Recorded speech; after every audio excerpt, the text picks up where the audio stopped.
Hello and welcome to Abe and Kylie's Wheel of Time book analysis, where we going through chapter by chapter with the Wheel of Time series. Where today we will be discussing book 1, chapter 8, which is entitled A Place of Safety. Now, this is a rather a loaded chapter. There's quite a bit that goes on in here. We'll try and cover it all off, and hope you enjoy our thoughts and our analysis of on this. So we start off where the where the last chapter left off, with Moiraine, Rand, and Lam entering Tam's room, where she summarily dismisses both Bran and the Gleeman, so that she can get to work on Tam, and she lets. Well, first of all, they actually make the comment that they never saw the Gleeman. Bran says, Lam says, I don't trust him because he hadn't seen him anywhere. And it was just a slight comment, but I just found it curious, that it was an observed thing that the Gleeman wasn't there. But then, in all reality, what would a Gleeman be able to really do? Well, not only that, but I agree with the line. He didn't burn his coat on the fireplace, and not only that, but I agree that he had. There's a big town. It's granted not a huge town, but it's big enough that he could have been just been in an elsewhere spot. Yes. And Rand didn't particularly care, but I found it interesting that he didn't trust him because he personally didn't see him anywhere in the fray of fighting. And I was like, okay, there's a lot going on. I think there's a little more. You'd probably be paying attention to the person trying to kill you rather than the person who's, going to be helping or not much of a threat at the time. Agreed. I just found it a bit odd. So Moiraine starts to get to work on Tam, and Rand is a little. Well, no, she has a look, but then Bran's not comfortable with leaving him with Moiraine and Lam, so he's sort of trying to encourage him to leave. Rand to leave, just so we're clear on this.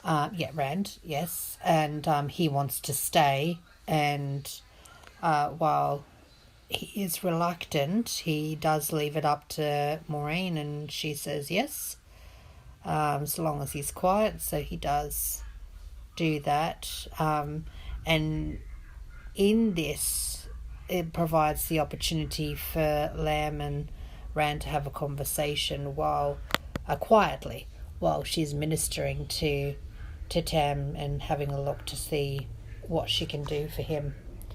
Aside from a brief sort of observation that she will see what she can do, they kind of just sit there and wait. And in their waiting, that's when we sort of get some juicy bits. Yep. Rand is at first a little curious or pondering whether or not she's actually doing anything, because in all the here's where fact versus fiction starts to reel its head, because in all the Gleeman's tales and whatnot, as you can imagine, events are embellished. I mean, it's not surprising that when a story gets retold, that for dramatic effect, there's always lightning and loud voices, and kind of picture Saruman on top of his tower when he's trying to bring down the mountain in the first Hobbit movie. That's kind of what Rand was expecting, and not more, shall we say, Gandalf in Return of the King when he's trying to revive Pippin after he's looked into the Palantir. Which is just a simple kind of meditation kind of thing on the hand with no kind of sparks or anything. He's wondering, whether or not she's actually doing anything, but she is. Yeah, all she's doing is just muttering to herself and rested hands on chest. And just there for quite some time. And while that's going on, Lam makes a comment. His weapon. in relation to the sword. And I do find his comments to be rather interesting, because he makes a comment that initially asks, is there a heron on that sword? And to which Rand replies, yes, there is. And something was a sword that my father bought, but he had no real use for, well, until last night. And Lamb makes a comment that it's actually the kind of sword that a master sword user, or that a sword master would have. Yeah. Wields. A master swordsman wields. Yeah. A heron. And it became quite strange for the sheep herder to have such a fine weapon, which bends more credence to kind of the fact that he was more, and then of course he calls it useless. He called it useless, did he? And he said that he'd known, he'd never known him to even have it until the previous night. So yeah, he definitely could tell he was not a sheep herder. There's definitely more to Tam's story than we've been told at this point. We're given hints that there's more to it, but we're not quite. We still don't know what those. We've speculated quite wildly and funny. Yes. But eventually, it just become. They move on to the next subject, and by that point, Moiraine has finished kind of checking Tam over, and she gets back to Rand and says, "Look, I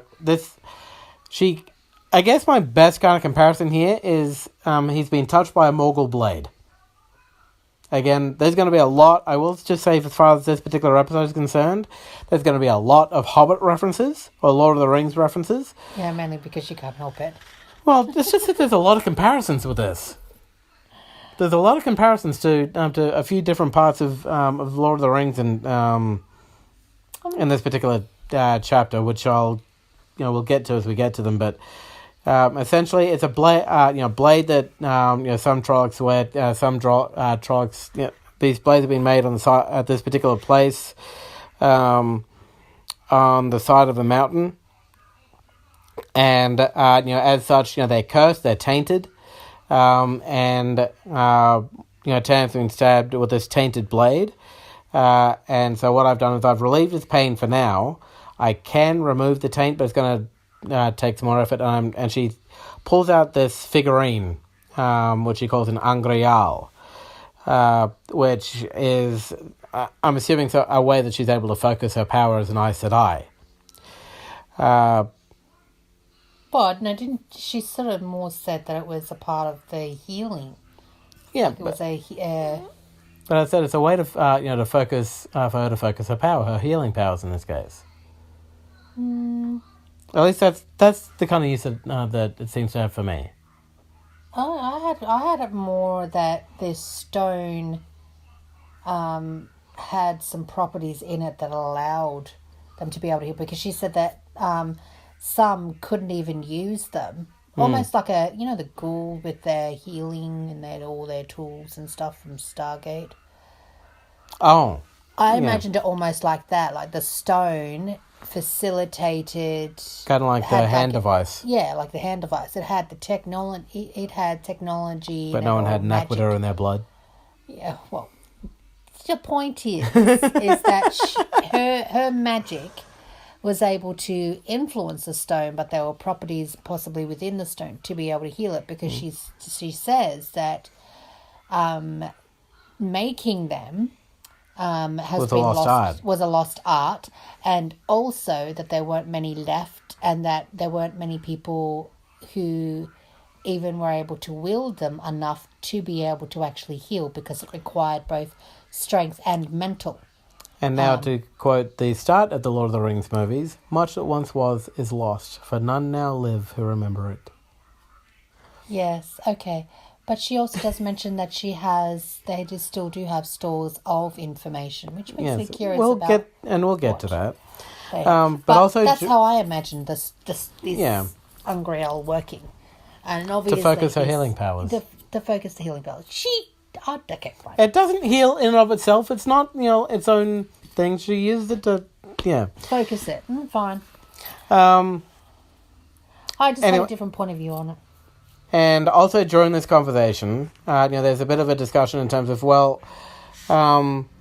apparently you and Lamb were able to, kind of hold the Trollocs at bay, or able to kind of stop what was happening. And had you had more warning, could you have done anything? Could you have? And there's a lot of information that comes out in this particular conversation. First of all, she says that we do get confirmation that the rider is the Fade, or a Myrddraal. And the role of the Myrddraal is essentially the commanders of the Dark One's forces. It goes, Well, they're birthed. huh? They're birthed from them. That's what they said later. They give birth to them. Who gives birth to who? I mean, the Trollocs. They're, They give birth to the Trollocs and control them. yeah. That's how they were able to control them. It goes Dark One, Myrddraal, and they've got different names. They're called different names in different areas, but it's either Myrddraal, half human, and there are a few other names that are Fade. And then they've got the Trollocs. yeah. No, they're all Trollocs are a different thing. No, the Trollocs are the birth. The next generation down, I know, but I'm just saying that the Fade has got like 4 or 5 different names, but it's all the same thing. Yes. And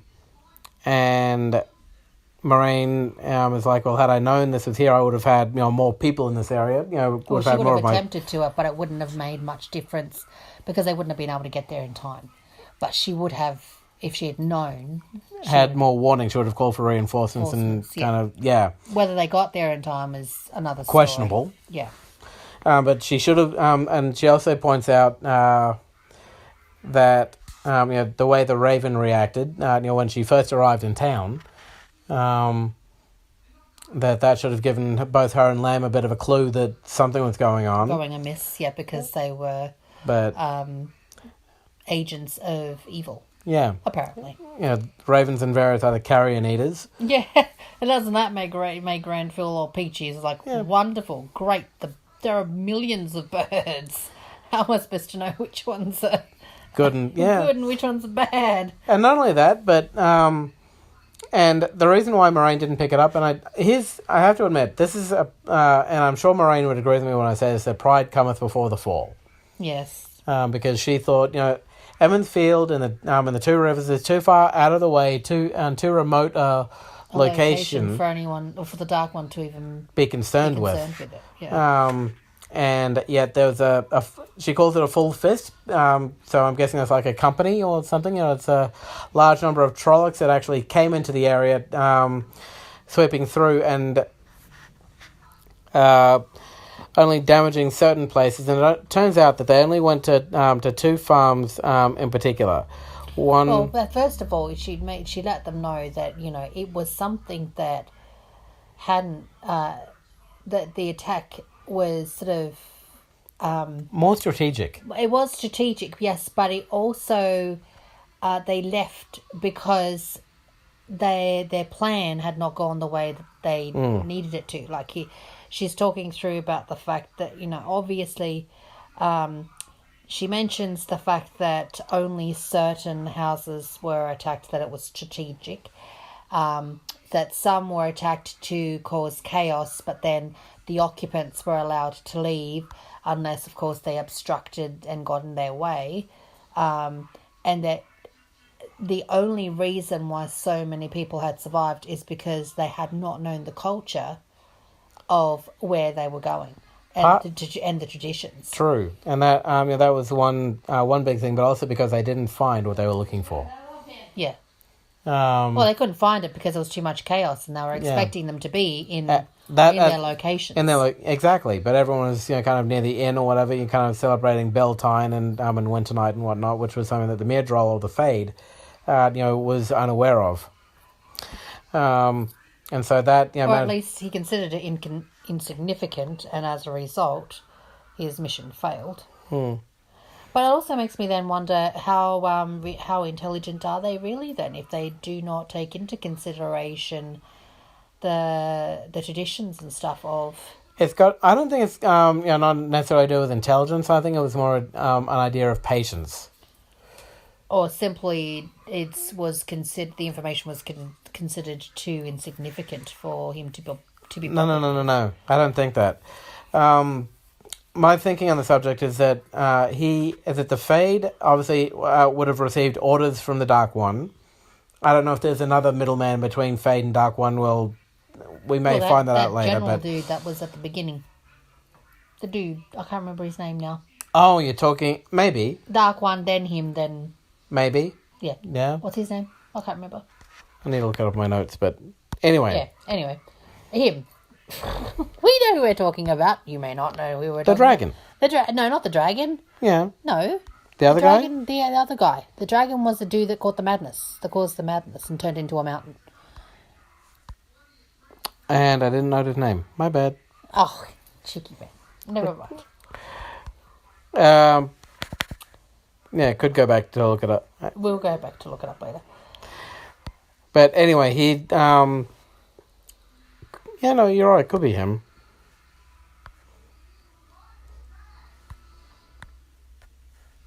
Okay, so I just went back, and his name was Ilan Morin Tedranai, or the Betrayer of Hope. He may still be around.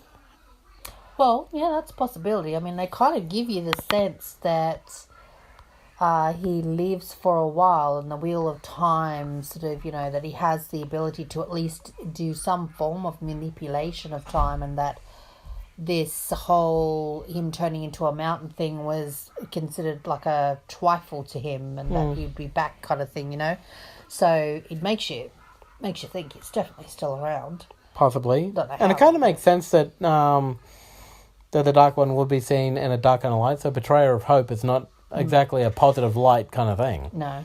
So it could be him, and possibly using the power, the one power, he may be able to extend his life. I mean, we don't know what the time difference is between the prologue and these events either. We know that it's been a little while, but I think that the time has been exaggerated, so it's not quite as far as we think, because with the events, the fact that Rand may have been born at those events. Yeah, he'd be ridiculous. He'd be too... Unless he's a vessel. The whole... Okay, in terms of... All right, let's go like with a vessel Stargate. type thing. Well, let's where, go... Where there are certain people that are able to be... Shall we talk Adria with Stargate? I don't remember that one. Adria. The Ori who crosses the line by being Vala's child. Right. You're going into... Well, not quite that, but I suppose more a case... No, not quite that. No, more a case of that's... in Supernatural, where the angels are able to use human hosts as vessels and gain and control. I prefer my and stuff Adria like that. analogy. Adria makes more sense to me in this. Okay. I was thinking more like Supernatural, where the angels take over human bodies and then start, a possibility of the dragon being there Reborn that way. reborn that way, or I don't know.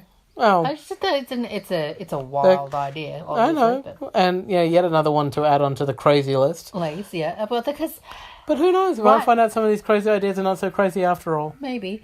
But they definitely give a sense of that these ancient prophecies and things like that are quite old. They were like 400 again, something odd years old. But like so many things, Gleeman tend to exaggerate. lot. that is a possibility that they have exaggerated. But then why is it that no one remembers? Or why is it that no one talks about Well, it? it's Or not- why do they talk about it like it happened? Because they A don't long want to time remember. ago, I mean, who wants to remember World War II? You would want World War II to be a long time ago, but realistically, some of our parents, let alone grandparents, people who we know and love, experienced those events. And it may seem a long time ago to us, but it's not. But in reality, we're only talking about, 70 years, maybe? Yeah, but you were affected by it because they were people that talked about it and talked about the effects that it had. Which we do But get there here. was no exaggeration on the timeline. I don't know. There is, though, to a point. I mean, when some people talk about the war, they talk about the war being a long time ago, but by comparison, it wasn't that far. Anyway, But we're kind of getting a bit off track. just a little. he obviously Lem's quite upset that he hadn't actually told him about him seeing seeing the fade. the fade. Yeah. But Moraine just kind of puts them off that, let's not put any more guilt on him because he's going to have enough coming up as it is. Well, not only that, but she didn't want him blaming him for something that wasn't his fault because there was no way to control it and she let him know that as we talked about, that even with the large attack that had occurred, her sisters and stuff would have struggled to fight them off, and in fact she said that they attempted several times that night to kill the Fade, but they never managed it, and it wasn't so much that they managed to fend them off, more a case of that their quarry, as it were, was not where they had planned on them being, and so they left. It was like they withdrew, not because they couldn't defeat them and they couldn't crush the town, more a case of that they didn't find what they were looking for. They didn't find what they were looking for, and they know it's still there, and they clearly don't want to accidentally kill the wrong person. So they withdrew. I don't know, I just had a funny memory, but I can't. Yeah, you killed the wrong. Killed the wrong man. It was meant to be that guy over there. Okay. But anyway, I don't know where that was from. But he also, Rand sort of has this moment where, he scanned me, and Lamb kind of makes him feel a little better. Saying he scares me too. Where he says that he'd scare me too, and in fact, many a warrior, a seasoned warrior, freezes in front of them. You actually got the mid-roll in the wrong order, by the way. Fades are Trolloc spawns. Throwbacks to almost to the human stock the Dreadlords used to make the Trollocs. Okay. Well, I knew that was some relation. So there is... It goes Dreadlord, Trolloc, Fade, but somehow the Fades have taken over the commander role. They're more... Maybe because they've got more of an intelligence, because they kept their intellect... In the making of them... They kept them more human. They kept the more They kept the intellectual side of the human and being able to think more strategically. And they also another name for them is the eyeless, as well, because they see. They don't see clearly. They only see light in light or in dark, but they have no. They have no eyes. There's. Again, this is getting more and more to the way that the Nazgul is seen in yet again another Lord of the Rings reference, which I'm going to put in here. Well, he could have been a fan. Like, how many people have read those Lord of the Rings books or seen the movies, Well, this is the classic... It wouldn't surprise me that quite a number of novels, in fact, you can read quite a number of them and sort of see similarities from other books that you've read that are a lot older. There's sort of their ideas sort of do spurn off other authors. So, while Moraine then gets back to work on Tam with the use of the Angreal, and during that particular, while she's doing that, Rand tells Lamb about the events at the farm, and it was said that the Trolloc said that a Fade wanted to talk to me. And he was actually quite surprised that a Trolloc had talked to him. Yeah. And he's gone, well, not exactly. He more said that he wanted to talk to me. He talked to me. And then he tried to jump me and I killed him. Yeah. He tried to kill me and I accidentally killed it. Yes. Yeah. Just having to put my sword up at the right time and... Yay me! But, yeah, and... So Moraine, by this time, Moraine has managed to finish her work on Tam and said that I've managed to remove the taint, but now I just need a little bit of time to rest and we need to talk. Yeah, it was not just that. He'd complimented him on the fact, it's even so, it was still a feat to talk of, and few have been able to actually slay a Trolloc, let alone unaided. And the fact that he had done that, it's still quite an accomplishment. So, Now, we are getting some of this conversation a little out of order, and we apologise for that, but we are covering all the main points. The next thing that that we get to is that Moraine is starting to raise the idea that of leaving. well, it's more a case of that she lets him know that he's okay, that he's in a stable condition, but she's done All she what can. she can, and that now it's basically Up to him as to whether or not he survives now. It's literally his fight to fight. And that she's she's wrapped it back, the Angreal back into the pouch. And he's quite thankful, and of course Saying, thanks for doing this. I'll do anything for you as long as I don't have to hurt my friends or the town. I'm willing to do whatever you want. And she's like, well, just give me some. We need to talk for a little bit. But also, they talk I need. about that's when they talk about the Angreal. Yeah. We'd spoken about that already, with the ideas of what we sort of imagined it to be. And then she starts to raise the topic of needing to leave. And Rand is like, hold on, what are you talking about? We're better off. We're better off here. The town, we've got crops here, and the town can rebuild and whatnot. It's more a case of when we move on, and he's like, leave. We don't need to leave. The town wasn't attacked that badly. Exactly. Yeah. We've still got so much here that thinking that he's thinking big picture. Yeah. And he hasn't quite. And it's like Lamb says, "Shut up, boy." Essentially, you're talking when you should listen. And Rand makes it realize that he's been babbling. And so he.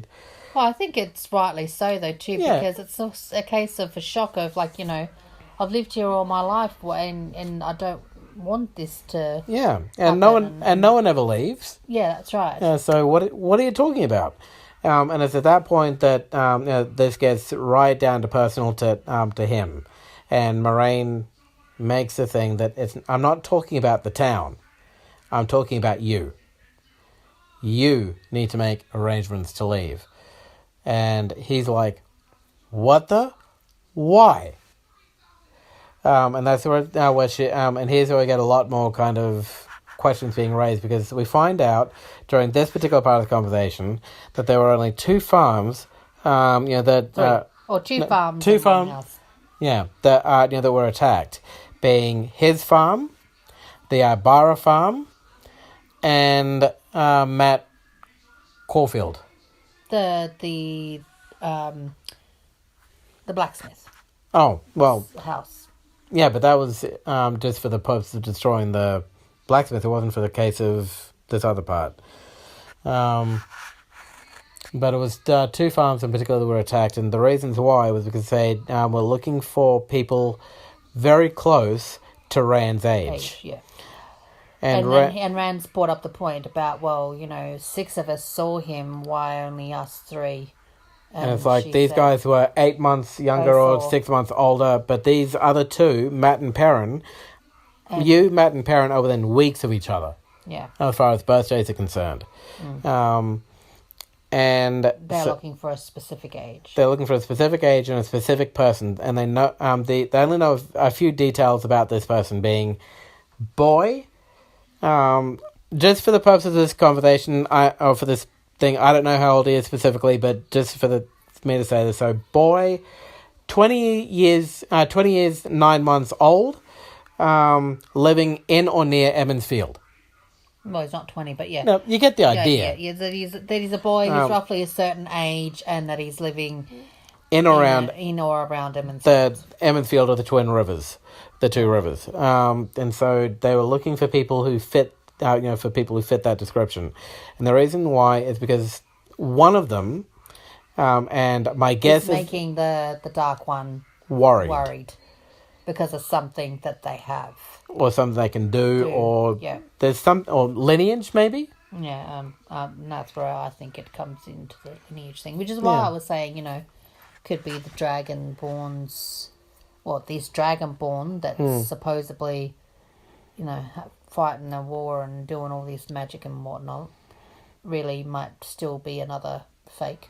Yeah, and that one of these boys is He's dragon. quite, and Rand is, quite understandably, given the fact that he's lived in this backwater place for all of his life, is wondering, why the heck are they coming after us?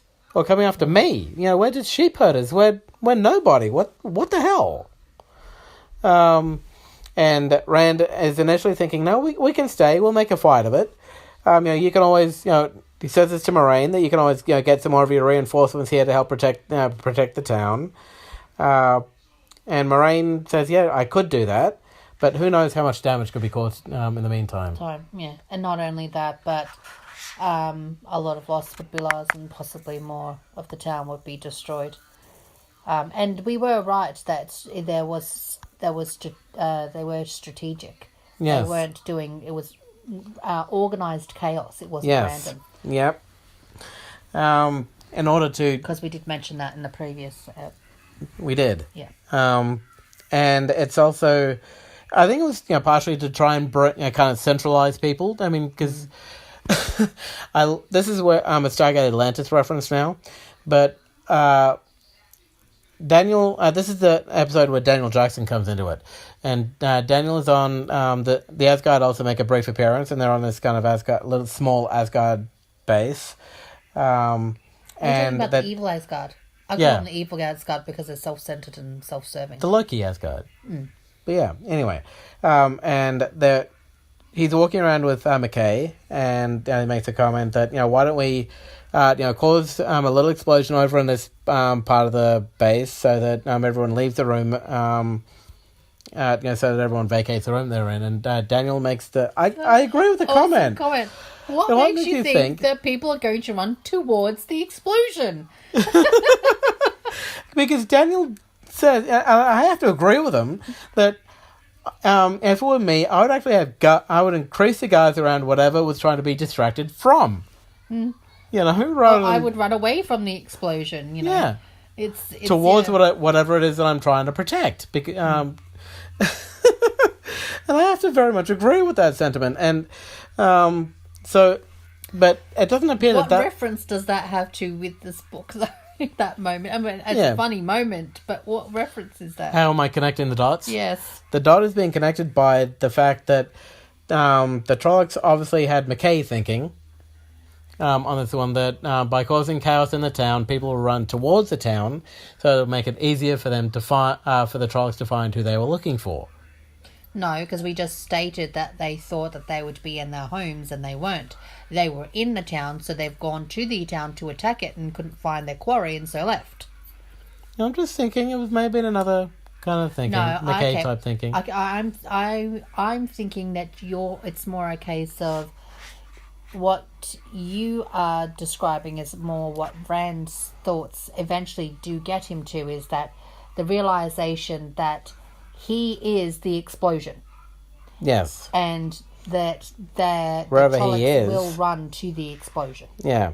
And so he realizes then that at that point, when that realization kicks in, that you're right, I have to go. I could stay and fight, but I won't. But it's the price of the town is too high a price to pay for me to stay. Yes.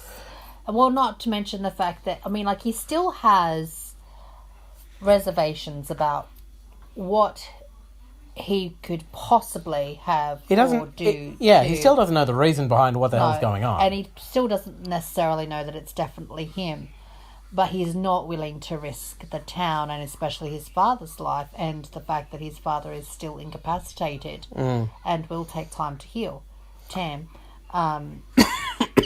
to risk them coming back and attacking. So he sort of becomes rather resigned. To a sad, resigned to the fact that he has to go. But it's still, it's not until the discussion of showing him and talking about the military strategicness that they fought. Yeah.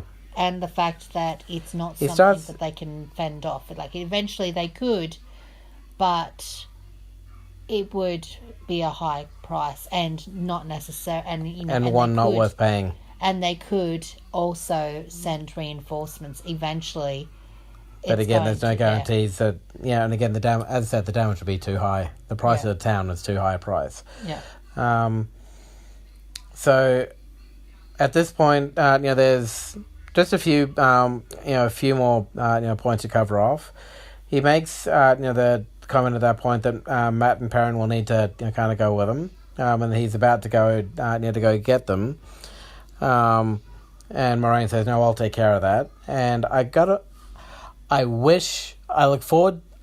I don't know if this conversation's going to be there, but I'd love to be there with Moiraine when she goes to talk to Matt and Perrin, because quite frankly, it would not surprise me if they freak out a little.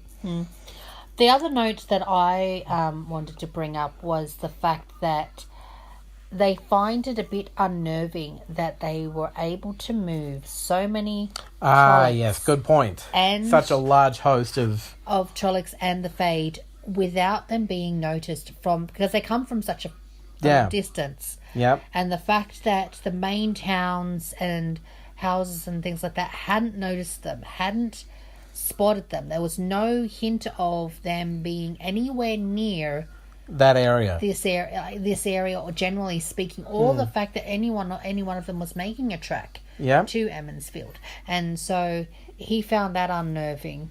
Being Lamb, doesn't him being Lamb, Lamb found that very unnerving that they were noticed. They weren't. No hint was given. Maybe they have portals in this. Maybe they could have portals, or they could have moved underground like the worms. I don't think underground. Well, I'm just saying. The big worms. You just had to make a Hobbit reference. You were making the references, so I figured, why not? Let's make a worm reference. Well, huge giant worms that dig underground, and the army comes through there. Ta-da! Well, see, to make a more accurate kind of Lord of the Rings reference at this point. Oh, come on! Wow. They weren't noticed. That was a fun, cool one. Is that this is at this point, this is where Frodo is, he's saying to Gandalf, you take the ring, you go go away with it,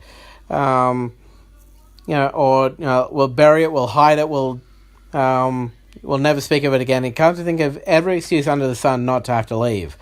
And Gandalf said, "No, don't tempt me with it. I can't take it because I would do terrible things with it." But he also knows where it is. Yeah. And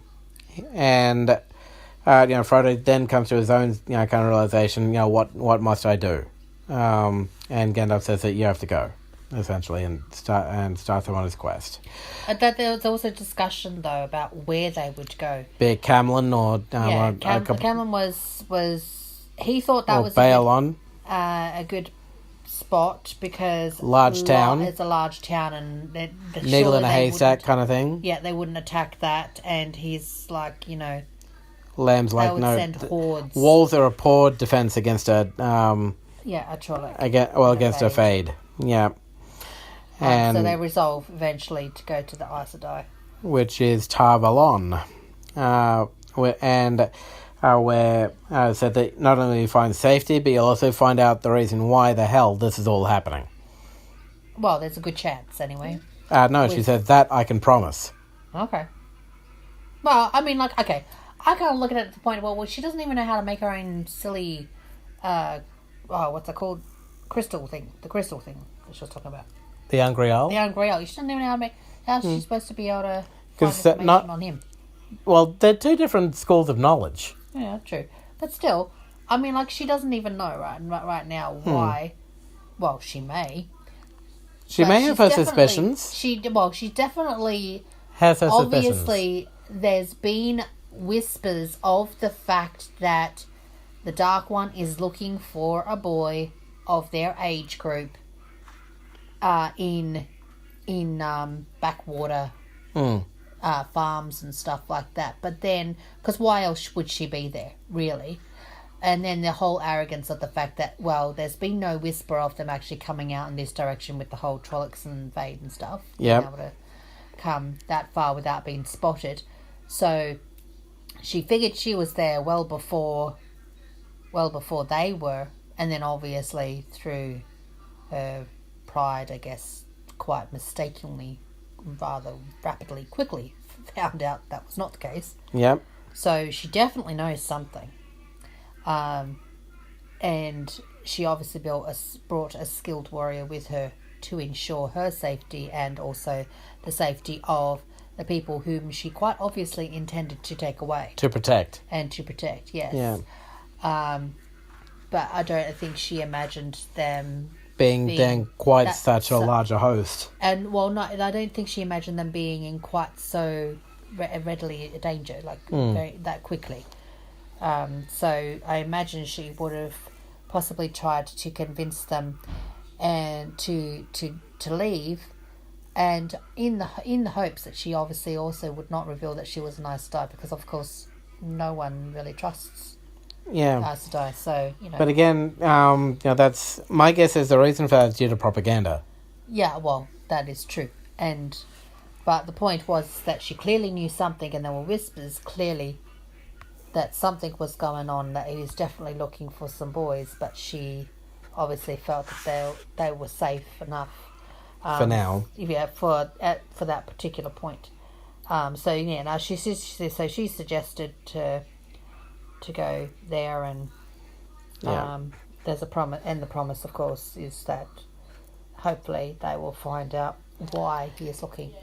Now, the just last couple of points as far as there's still a little more to talk about, but as far as the Moiraine side of it, just to finish this off, is that she also suggested they leave that night, to which Rand is very resistant because he wants to make sure that Tam is okay and to let Tam know, look, I'm having to leave and so on. He wants to have Well, it's not just essentially say his goodbyes. Yeah. Essentially, and doesn't want to leave while he's still unconscious or in a coma, whatever the situation is with him, which I can certainly understand. Because but it's also something that, because he also then turns around and says, well, why not leave during the day when it's safer? And he's like, well, no. The longer we delay, the delay. higher a chance of you being captured or worse, Yeah. being done to the town or whatever. It's not just that, it's also a case of if you leave in the shadows of the night, then there's, you don't want to advertise like a beacon that you're definitely leaving either. So No, fair point. the darkness provides light. So he's essentially got, obviously the town's been attacked that night. The sun's rising. He's healed. It's still daytime, so he's still got to make his preparations. Still got to write a letter potentially to Tam. But either way, looks like he's going to have to leave that night. And given the fact that he doesn't have much in the way of belongings anymore, because the farm kind of definitely got trashed and whatnot. He may still... as they leave, they may be able to stop by the farm, possibly, I suppose, but we'll find that out possibly in the next chapter. Could be a danger to do that, though, because it is an isolated area. And it may be being watched in case he returns. Yes.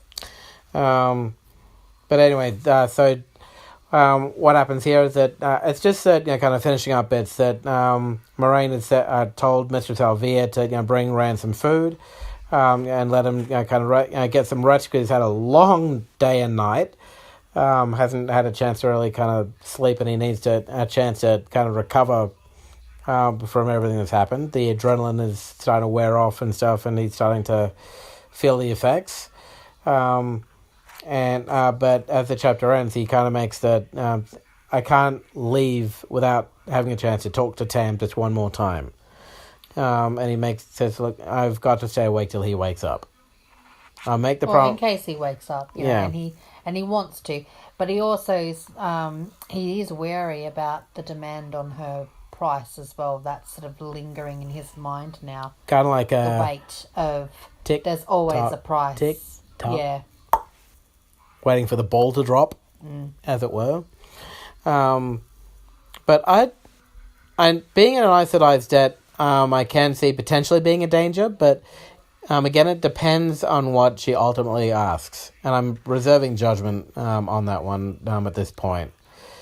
And we'll see. At this point, all we know is that there is a debt owed, but in terms of how that debt is going to be repaid, we'll see.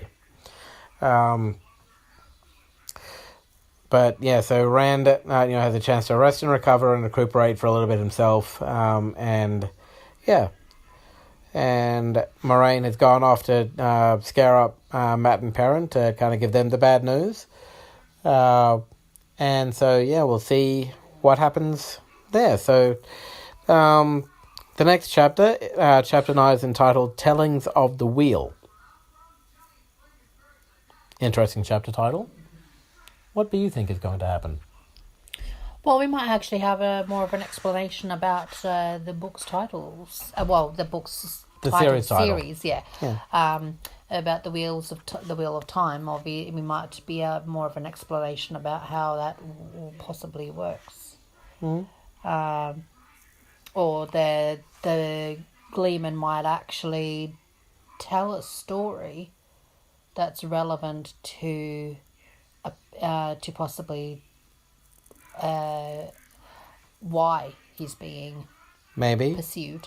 Could be, this could be a bit of a history type chapter, bit of a expositional type one, maybe, where we get to find out a bit more background as to what the Wheel of Time actually is. Or the madness I of think- time, I guess, that affected the Wheel of Time or something, Maybe. I think that this is going to be a preparation type chapter as well. That there's, that now that Rand knows that he needs to leave, that he's going to make, that we're going to find out what preparations he's got to make. Whether or not it will culminate in him leaving, I don't know. That might be another chapter or two down the road. I imagine this. Given how long it took them like what? How many episodes just Chapters. chapters just to get to this point. It's like 8 chapters in, and they still haven't left the village. So, Well, think of it as the director's cut of The Hobbit. They went from of the Lord of the Rings. Sorry, they initially went from say about a half an hour opening to about an hour before they actually left the Shire. So, how long did actually it took him like years to leave the Shire, didn't it? in the book, Yeah. you go book and they've it condensed took them, in the and movie. It took them They several condensed. months just to get to that little inn. Yeah, so we get to so Rand is would be my guess that he's making preparations to leave, and we also get to find out Matt and Perrin's kind of reaction to finding out that they need to leave as well. Maybe in here, in this next chapter. Yeah, it's definitely that. Much like the Hobbits, it took them years Yeah. to leave, and then years to get to the Good. wolf place. Well, put it this way: as far as the books, the movie, they condensed into the space of about 9 hours, and as far as what ended up taking about 10 years, roughly from the time where the Lord of the Rings actually starts with Bilbo's party all the way to when Frodo leaves is a good, say 5-10 years, something like that. I mean, there's quite a significant time frame which they condense into maybe 5 minutes. And they also go through that wood and stuff. Anyway, Yeah. but it's kind of it's It's a slow thing, and with a book you can take your time. Yeah, that's true. But I'm just saying, it seems like, I mean, there was some action, but it also seems like it's one of those. Very expositional type books. Yes, Which I like. that takes some I time. do like because you do get Although nothing like it. it gives you breadcrumbs and in such a way that you do want to keep reading. It doesn't give you all the information in one chapter. Okay, I know it all now. I don't need to read anymore. Because there are some books out there that are like that. Well, it's more a But- case of that you understand what's going on, but the people around you don't, and you kind of look at them like, "Are you nuts? It's so obvious." But, But yeah, anyway, we're quite enjoying this. So just to put our contact details in here once again. I mean, if you do want to kind of let us know how we're doing, kind of say how far off the planet we are, or kind of compliment us on this podcast we're doing, we are open to feedback. And our